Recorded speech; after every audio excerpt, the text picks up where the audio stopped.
Hello friends, welcome to my channel. So friends, ए video रे हमें देखिबा ओडिशा पुलिस ओआईएसएफ ओएसएफई ए सब डिपार्टमेंट रो जो न्यू वैकेंसी बाहर जॉब वैकेंसी जो बाहर ता को वेबसाइट रे बाहर एवं को साइट सब विजिट कले हमें तार रियल इन्फॉर्मेशन पाई परिबा। जेबे भी न्यू वैकेंसी आसीबो ता को साइट रे बाहरियो एवं सोशल मीडिया रे जो फेक वैकेंसी जो स्प्रेड होजी तार ऑथेंटिसिटी सीटा सत्य कि मिछ केमती जानि परिबा से सब विषय हमें ए वीडियो रे देखिबा। तो चलନ୍ତୁ स्टार्ट करिबा। तो फ्रेंड्स, चैनल को सब्सक्राइब करंतु। तो देखंतु गोटे वेबसाइट होची odishapolice.gov.in। यह होची ओडिशा पुलिस रा ऑफिशियल वेबसाइट एवं ये वेबसाइट ओपन करले गोटे सेक्शन अछि नोटिस एंड एडवर्टाइजमेंट। तो एठी देखंतु जहाँ भी न्यू वैकेंसी बाहर होची ता ए सेक्शन ने छड़ा जाउची। देखंतु जो ड्राइवर रो पोस्ट बाहरतला पीएमटी रे ता भी एठी अछि एवं जहाँ भी न्यू वैकेंसी बाहर ता ए सेक्शन रे ओडिशा पुलिस तरफ अपलोड करा जाए।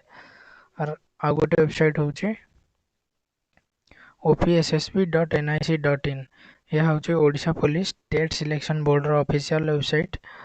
तो latest and news and update रे देखि परिबे कि आगुर जो सिविल कॉन्स्टेबल बाटालियन जो पोस्ट बाहरतला पूर्व वर्ष 2000 सॉरी जो पूर्व वर्ष जो वैकेंसी बाहरतला ता भी एठी पुराना वैकेंसी भी शो करूची। तो आपण माने एठी देखि भी परिबे। तो यही वेबसाइट भी विजिट करि परिबे न्यू वैकेंसी पई।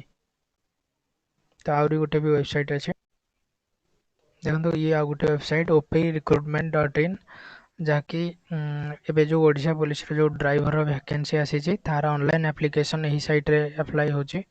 तो ये साइट भी आपण माने विजिट करि परिबे। सबुठो मेन एंड इम्पोर्टेंट साइट होची ओडिशा पुलिस रो ऑफिशियल साइट odishapolice.gov.in। तो यही नोटिस एंड एडवर्टाइजमेंट सेक्शन ने जहाँ भी जॉब वैकेंसी बाहर सीटा हूँ 100% ट्रू। तो आप सब यही वेबसाइट चेक करंतु न्यू वैकेंसी पाई एवं सोशल मीडिया जो फेक वैकेंसी सब स्प्रेड होजी से सब को विश्वास करंतु नहीं। ए वेबसाइट विजिट करंतु। Okay friends, bye.